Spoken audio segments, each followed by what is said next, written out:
함께 읽겠습니다. 헬라인이나 야만인이나 지혜 있는 자나 어리석은 자에게 다 내가 빚진 자라. 그러므로 나는 할 수 있는 대로 로마에 있는 너희에게도 복음 전하기를 원하노라. 아멘. 여러분 한 주 잘 지냈죠? 예, 포항은 안녕했습니까? 한 주간 동안. 예, 우리 미라클 메이커 우리 지체들 여러분들의 기도의 동역 덕분에 우리 강소영 간사님께서 기도해 주셔서 아시겠지만 히스토리 해외 선교팀 히스토리가 베트남 미션 트립을 무사히 마치고 돌아왔습니다. 먼저 이번 미션 트립도 은혜의 도가니로 이끌어 주신 우리 하나님께 감사의 박수 한번 올려드리겠습니다. 자, 이번 베트남 단기 선교 정확하게는요 미션 트립입니다. 미션 트립을 위해서 수고한 우리 히스토리 팀장님과 팀장님 이하 모든 팀원들에도 감사합니다. 우리 격려의 박수 한번 할까요? 예, 그리고 우리 미라클 메이커 공동체는 히스토리뿐만 아니라 각자의 자리에서 사역을 열심히 감당하는 분들의 귀한 섬김으로 이렇게 얽혀져서 지어져 가는 것 같습니다. 우리 서로를 위해서 마지막으로 한 번 더 격려의 박수 하겠습니다. 예.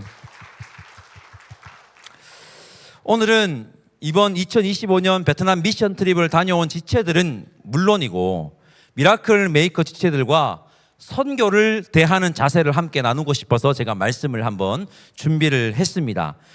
저는 2017년 베트남 비전 트립을 다녀왔던 기억이 있습니다. 8년 만에 갔는데도 길이 기억이 나더라고요. 그리고 지나가다가 제가 여기 있던 이 근처에 내가 묵었던 숙소가 있는데 했는데 있더라고요. 기억이 나더라고요. 예. 이번 우리 팀은 호찌민으로 들어가가지고 베트남의 최남단에 위치한 까마오성으로 사역을 다녔는데요. 분명히 6시간 정도 걸린다 그랬는데 한 8시간 걸린 것 같죠? 진짜 버스를 타고 한 8시간 가는 것 같아요. 조금 더 보태가지고. 예. 자, 제가 2017년에는요 거기보다 딱 반틈 되는 지역인 빈농석이라는 곳에서 사역을 감당했습니다. 당시 비전 트립을 준비하면서 제가 주제를 하나 정했어요. 2017년도에. 그때 정한 주제가 바로 오늘 설교 제목인 사랑에 빚진 자였습니다. 사랑에 빚진 자. 여러분, 우리는 모두 예수님의 사랑에 빚진 자입니다. 우리가 예수님의 사랑에 빚진 자라는 것을 기억하는 것은요, 여러분 아주 중요합니다. 제가 한번 말씀드렸는지 모르겠지만 값싼 은혜와 값비싼 은혜라는 말이 있습니다. 값싼 은혜와 값비싼 은혜는요, 독일의 신학자이자 목회자이신 디트리 본 헤포 목사님께서 언급하신 개념입니다. 여러분, 우리는 예수님의 십자가의 사랑이라는 이 놀라운 은혜로 값없이 구원을 받았습니다. 값없이. 예수님을 믿기만 하면 구원의 은혜를 누리는 겁니다. 그냥. 그러나 값이 없다고 구원을 받는다는 말이 값이 싸다는 말이 아니라는 겁니다. 그 반대죠. 완전 그 반대입니다. 우리가 도저히 값을 치를 수 없으니 예수님께서 십자가에 달려 돌아가심으로 어마어마한 뭘 치렀죠?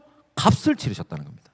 값을 치르셨고 우리를 속량하셨고 우리는 그 결과 예수님을 믿기만 하면 구원을 받습니다. 값을 치르지 않은 게 아닙니다. 우리 예수님의 은혜는 우리는 도저히 값을 치를 수 없는 어마어마한 값비싼 은혜인 겁니다. 그 은혜를 우리는 값없이 누리는 겁니다. 이것이 뭡니까? 굿뉴스입니다. 복음입니다. 이것이 우리 기독교의 핵심인 복음이라는 말입니다. 예수님을 먼저 믿은 우리는 바로 그 복음의 빛을 지고 있습니다. 그 예수님의 사랑에 빛을 지고 있다는 겁니다.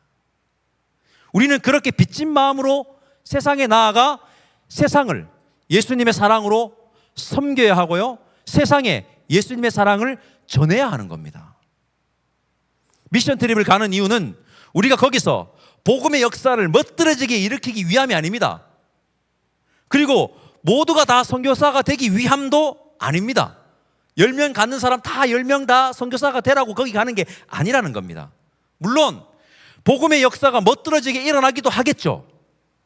그 중에 선교의 마음이 너무너무 커져서 베트남 땅을 너무너무 사랑해서 만났던 사람들의 눈이 계속 밟혀서 그 사랑하는 마음이 커져서 선교사가 되기로 결단하고 사명을 감당하러 떠나는 자들도 분명히 있을 겁니다. 사역자든 평신도든. 평신도 선교사님 우리 한번 만났습니다. 그죠? 가서 평신도든. 그러나 많은 이들이 우리 미션 트립이 갔던 베트남을 비롯하여서 세계 각국으로 이러한 빚진 마음을 가지고 선교의 사명을 감당하는 선교사님들의 그 사역들, 복음의 빚진 마음으로, 사랑의 빚진 마음으로 낯선 땅에서 열심히 사역을 감당하고 있는 그 선교사님들을 보며 나 역시 복음의 빚진 마음, 사랑의 빚진 마음으로 살아가야 함을 느끼기 위해, 다시 한 번 더 깨닫기 위해 미션 트립, 비전 트립을 가는 것입니다. 그렇게 나에게 주어진 삶의 자리에서 복음의 빚진 마음으로, 사랑의 빚진 마음으로 예수님의 사랑을 전하며 살아가야 함을 느끼기 위해서 우리는 미션 트립을 가는 것입니다. 베트남을 비롯하여 세계 수많은 곳 구석구석에서 복음의 역사가 일어나고 있음을, 예수님이 그곳에 계심을 똑똑히 바라보고 세상 곳곳에서 예수님을 전하기 위해서 애쓰는 자들이 있음을 보고, 나는 비록 저 멀리 타지에서 그들처럼 살아가지는 못하지만, 타국에서 살아가지는 못하지만 내가 살아가는 곳을, 나의 땅끝을 선교지로 삼아 복음의 사명을 감당하겠다고 결단하기 위해서, 위함이 그 꿈을 다시 발견하는 것이 여러분 비전 트립의 목적인 겁니다. 어떻게 이번 베트남 미션 트립을 다녀온 우리 팀원들 이런 마음 느끼셨습니까? 아멘이 아무도 없네요. 아무도 안 느꼈습니까? 다시 한 번 더, 어떻게 이번 베트남 미션 트립을 다녀온 우리 팀원들 이런 마음을 느끼셨습니까? 아, 네, 감사합니다. 네, 이걸 바로 전문 용어로 엎드려 절받기라고 하죠. 예. 우리 하나님께서 우리 팀원들 한 사람 한 사람에게 이런 마음을 허락하셨을 거라고 믿습니다. 아니, 여러분들이 느꼈음을 저는 이번 미션 트립을 동행하면서 확인했습니다. 그리고 확신합니다.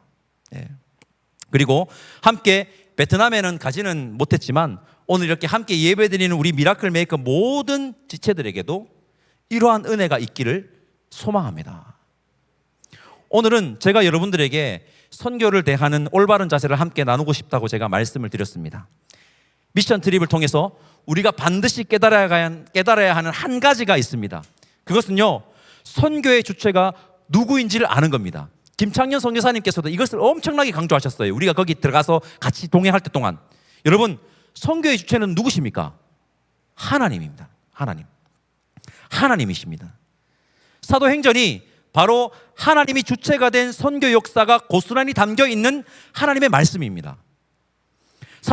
우리는 사도행전을 바울의 선교 이야기라고 알고 있는데, 사도행전 하면 누가 떠오릅니까?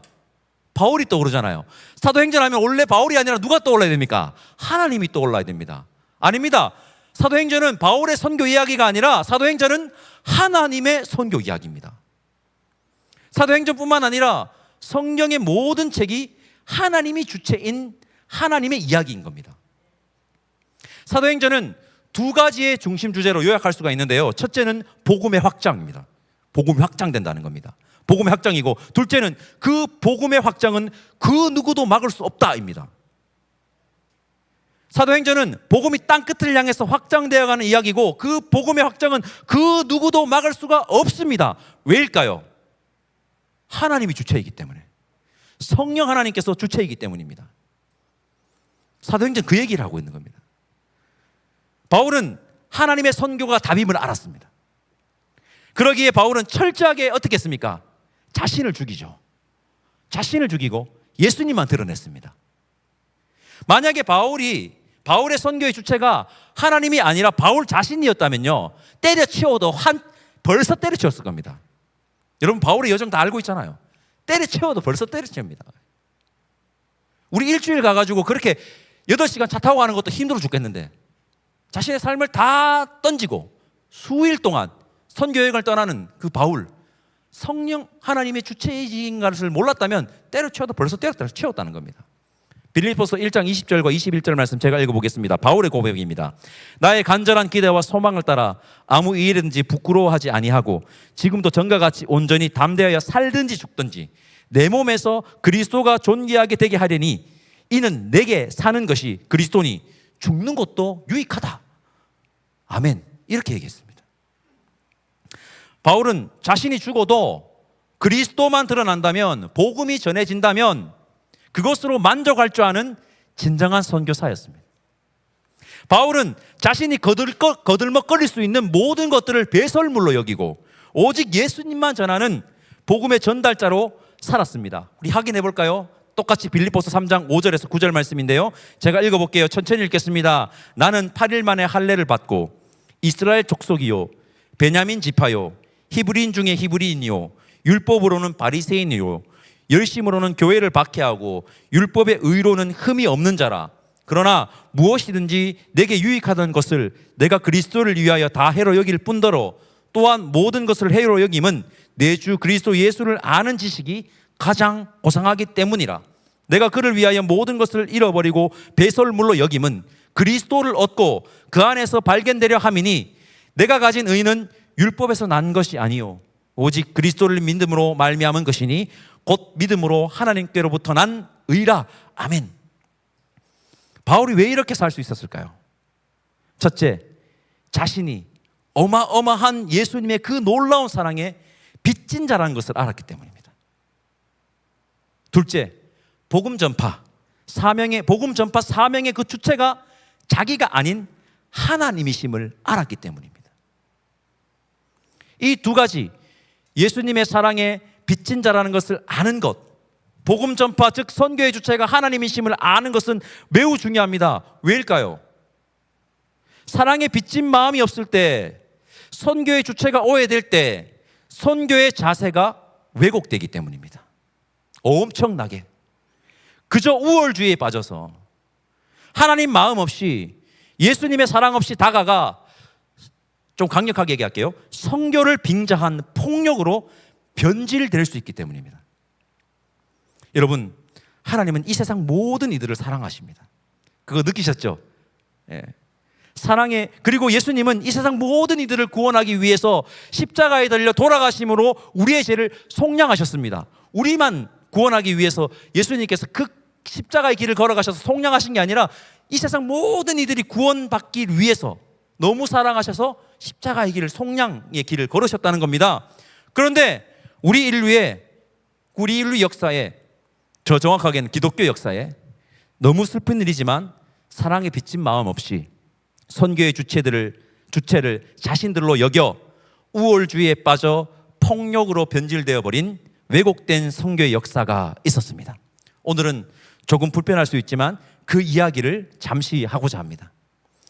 바로 소위 기독교 국가들인 유럽의 국가들이 선교라는 명목하에 아메리카 대륙에서 벌인 행태들입니다.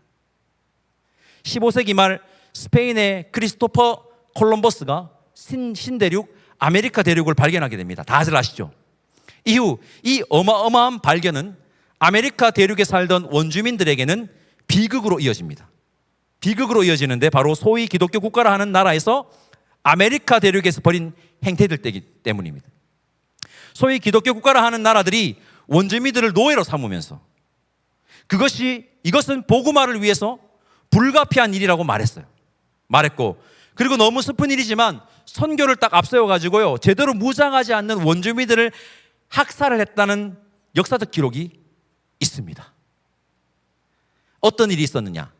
전쟁에 앞서 스페인어로, 여러분 중요합니다, 스페인어로 남아메리카 원주민들에게 복음을 전한 후에 그들이 스페인어를 알아들었을까요?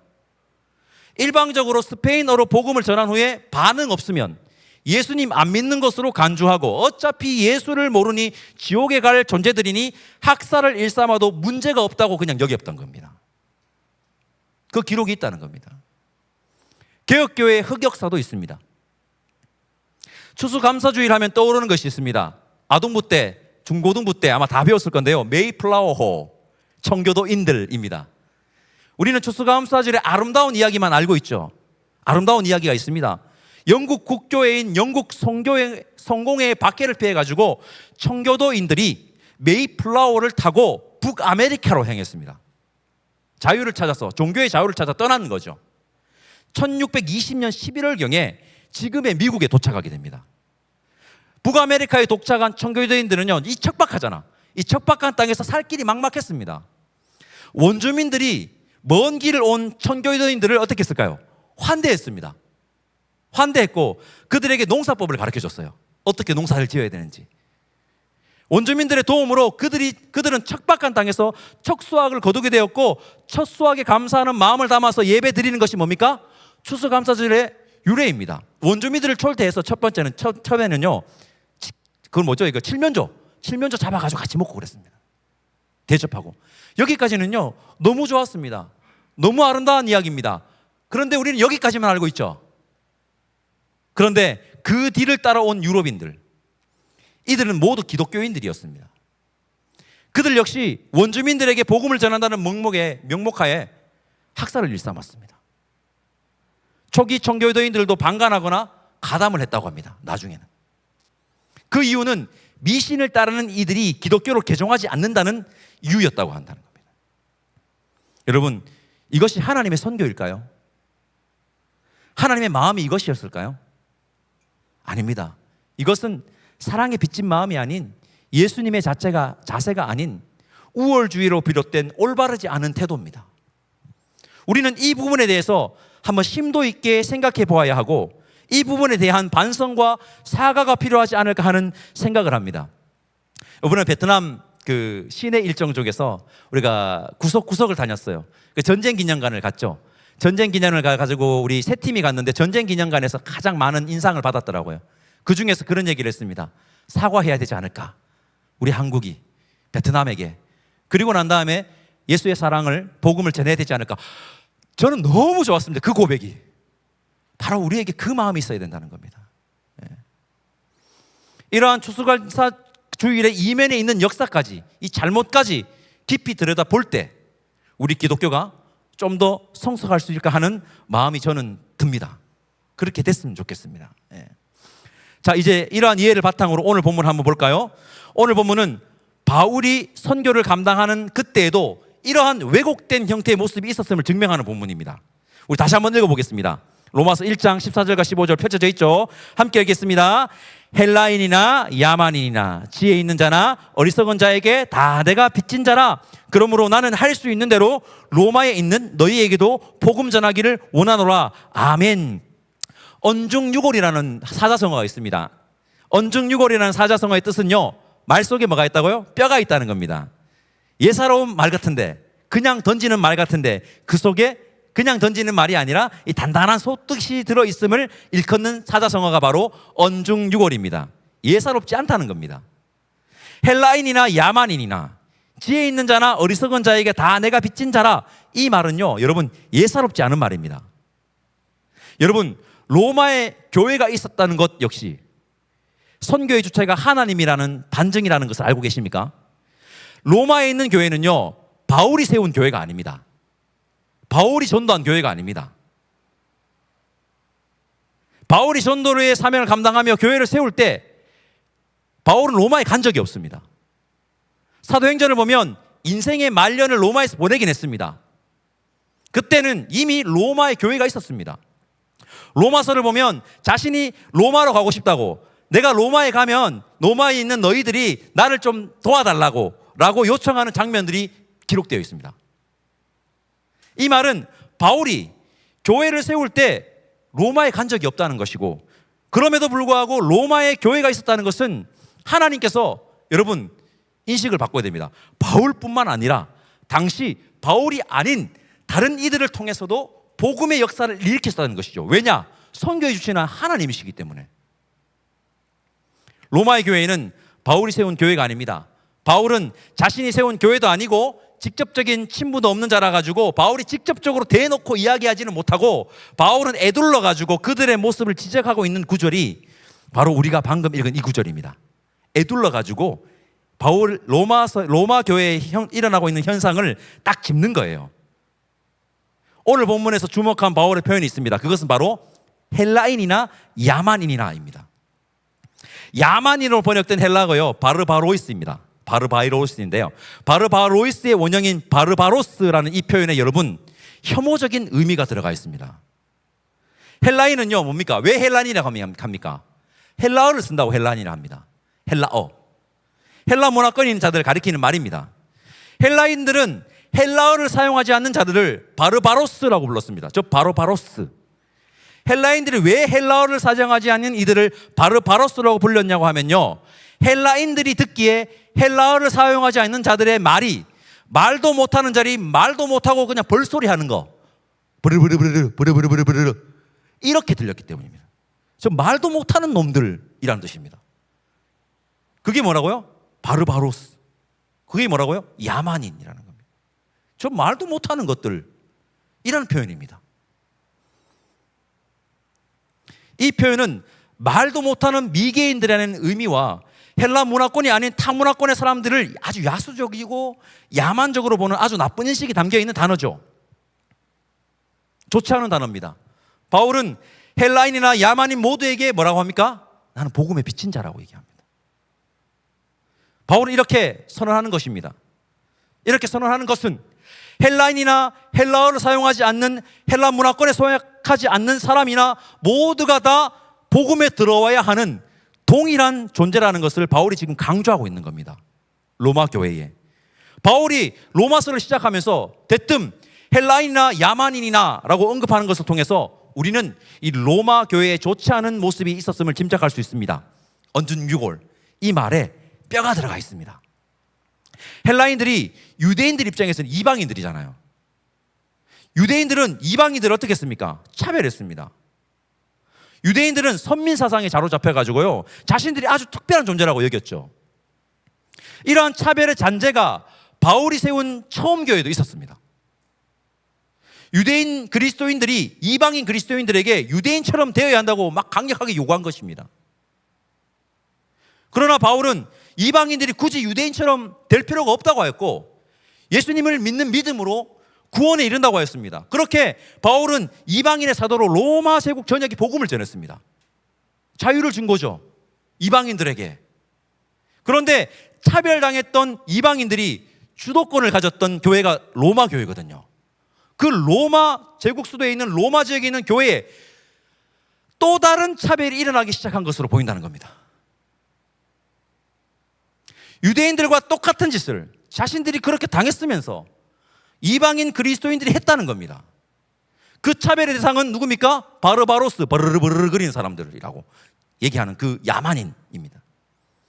차별당했던 이방인들이 하나님의 은혜로 복음, 구원의 은총을 누려놓고서는 야만인들을 차별하는 일이 벌어지기 시작한 겁니다. 우리에겐 이런 일이 없습니까? 그래서 바울은 복음에는 어떠한 차별도 없음을 로마에 있는 교회에 분명하게 짚고 넘어가는 것입니다. 여러분, 이 땅의 모든 이들은 하나님이 창조하신 피조물로 동등한 존재입니다. 그들 역시 내가 빚진 마음으로 복음을 전해야 하는 자들이니 혹 교회에 이렇게 야만인이라고 차별하는 행위나 인식이 있다면 하루빨리 이러한 행위와 인식을 버려야 한다고 로마서를 시작하면서 바로 헬라인이나 야만인이나 지혜 있는 자나 지혜 없는 자나 내가 다 복음에 비쳤다라고 딱 언급을 하는 겁니다. 갈라디아서 3장 28절 말씀 제가 읽어볼게요. 아주 중요한 인식이 우리에게 알려주는 구절인데요. 너희는 유대인이나 헬라인이나 종이나 자유인이나 남자나 여자나 다 그리스도 예수 안에서 하나니라. 아멘.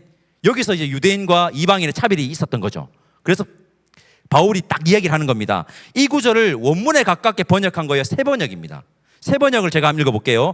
유대 사람도 그리스 사람도 없으며 종도 자유인도 없으며 남자와 여자가 없습니다. 여러분 모두가 그리스도 예수 안에서 하나이기 때문입니다. 이렇게 되어 있습니다. 세 번역. 오늘 제가 헬라어를 많이 사용하는데요, 헬라어 원문에 보면요 우쿠에니라고 되어 있습니다. 우쿠에니 이라는 표현이 쓰는데 이건 뭐는 뜻이냐면요 없어 라는 것입니다. 존재하지 않는다는 겁니다. 없다라는 겁니다. 유대인과 그리스도인, 종과 자유인, 남자와 여자, 그러한 구분은 원래 없다는 겁니다. 원래 없다는 겁니다.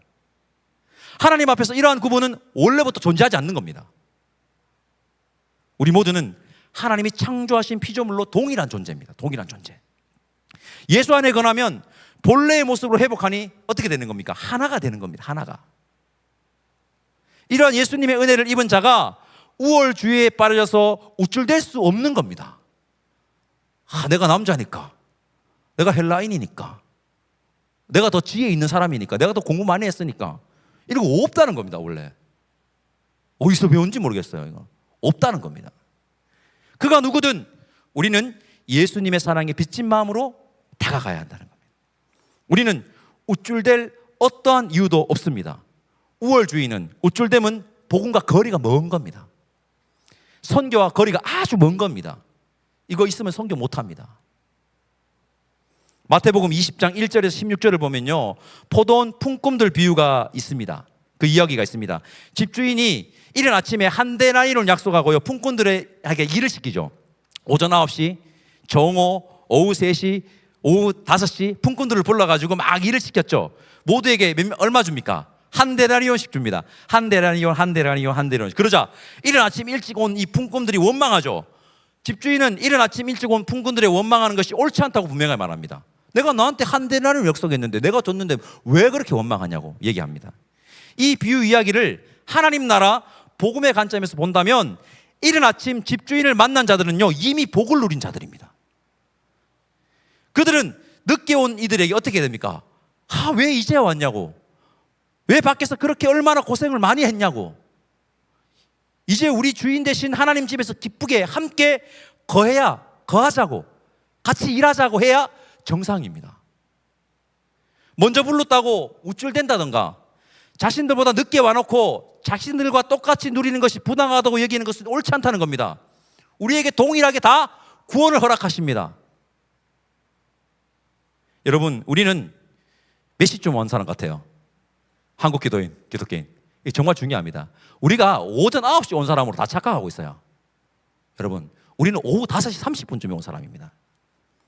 오후 5시도 아니고 오후 한 5시 30분쯤에 온 사람들이라는 거예요. 예? 우쭐댈 수 있어요, 없어요? 없어요. 진짜 이 애통하는 마음으로, 감사하는 마음으로 우리가 나가야 된다는 겁니다. 수많은 선교사들의 피와 땀을 흘려가지고 우리에게 복음이 전해졌습니다. 오후 5시 30분쯤에. 우리는 이제 오후 6시가 되기 전에 오후 5시 59분 59초까지 빚진 마음으로, 안타까운 마음으로 아직도 부름을 받지 못한 품꾼들이 포도원으로 오기를 간절히 바라야 합니다. 나가서 찾아라 하면 같이 찾아야 된다는 겁니다. 이게 하나님 나라의 관점입니다. 이게 복음의 관점입니다. 지금 세계 각국에서 선교를 하시는 우리 선교사님들은 올바른 말씀 해석과 역사적 교훈을 바탕으로 선교의 주체가 하나님이심을 알아 하나님의 마음으로 하나님의 주체이신 선교를 감당하고 계십니다. 이번 베트남 미션 트립 팀 김창영 선교사님과 만나서 같이 사역하면서 그것을 분명하게 똑똑하게 보았을 것이라고 저는 믿습니다. 보고 왔을 겁니다. 여러분, 명심합시다. 사랑에 빚진 마음이 없으면 선교의 주체가 하나님이심을 알지 못하고 우리가 주체가 되면요, 우월주의에 빠집니다. 우리가 비록 먼 이국 땅으로 가서 복음을 전하는 선교사들은 아니지만, 우리 역시 이 땅에 모든 그리스도인들은 각자의 그 삶의 자리에서 복음을 전해야 하는 사명을 가진 자들입니다. 우리도 마찬가지입니다.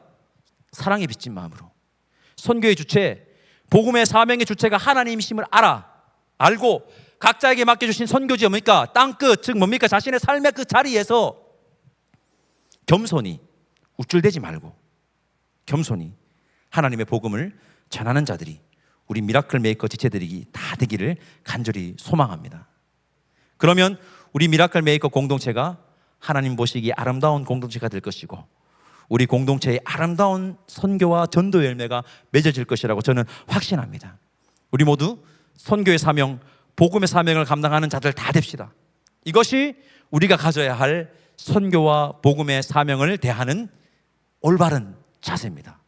이 자세를 가져야 된다는 겁니다. 우리 함께 찬양할까요?